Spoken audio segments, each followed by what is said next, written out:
ഇവിടെ അന്വേഷണമെന്ന പ്രകസനം നടത്തി പ്രതികളെ സംരക്ഷിക്കാനുള്ള നീക്കമാണ്, നിഗൂഢമായ നീക്കമാണ്.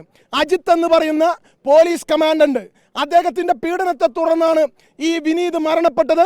ഒരുപാട് ആരോപണങ്ങൾ, പീഡന മർദ്ദന ദണ്ഡന മുറകളുടെ ഒരുപാട് ആരോപണങ്ങൾ പുറത്തു വരികയാണ്. ആ ആരോപണങ്ങളുടെ അടിസ്ഥാനത്തിൽ പ്രഥമ ദൃഷ്ട്യ കുറ്റക്കാരനെന്ന് കണ്ടെത്തിയിട്ടുള്ള അജിത്തിനെതിരെ അടിയന്തരമായി സസ്പെൻഷൻ നടപടി ഉണ്ടാവണം.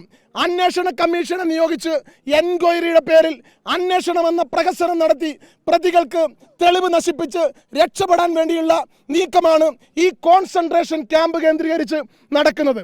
അത് ഞങ്ങൾ അനുവദിക്കില്ല. കേരളത്തിലെ 90-ലധികം പോലീസുകാർക്ക് ജീവൻ നഷ്ടപ്പെടേണ്ടി വന്നിട്ടുണ്ട്. അതുകൊണ്ട് ഇതിനൊരു അന്ത്യമുണ്ടാവണം, അറുതി ഉണ്ടാവണം. വിനീത് ഈ ഗണത്തിലെ അവസാനത്തെ വ്യക്തിയാവണം. വിനീതിന്റെ പരാതി മാത്രമല്ല, ആത്മഹത്യാ പ്രേരണ കുറ്റത്തിന് കേസെടുക്കാൻ അദ്ദേഹത്തിന്റെ അന്ത്യമൊഴി മാത്രം മതി. പക്ഷെ അത് മാത്രമല്ല, ഒരുപാട് പരാതികൾ ഇയാൾക്കെതിരെയുണ്ട്. ആ പരാതികളൊന്നും അന്വേഷിക്കാതെ അയാളെ രക്ഷപ്പെടുത്താനുള്ള നീക്കമാണ്. ഈ സംഭവം നടന്ന് 48 മണിക്കൂർ കഴിയുകയാണ്. മിനിറ്റുകൾ എണ്ണി, നിമിഷങ്ങൾ എണ്ണി കേരളത്തിലെ ജനങ്ങൾ കാത്തിരിക്കുന്നത് വിനീതിന് നീതി കിട്ടണം എന്ന ആഗ്രഹമാണ്. ആ നീതി വൈകിക്കഴിഞ്ഞാൽ അത് അനീതിയാണ്. അതുകൊണ്ട് നിമിഷം പോലും വൈകാതെ ഉത്തരവാദികളായ ഉദ്യോഗസ്ഥർക്കെതിരെ കൊലക്കുറ്റത്തിന് കേസെടുക്കണം. അവർക്കെതിരെ സസ്പെൻഷൻ നടപടിയെങ്കിലും ഉണ്ടാവണമെന്ന മിനിമം ഡിമാൻഡാണ്.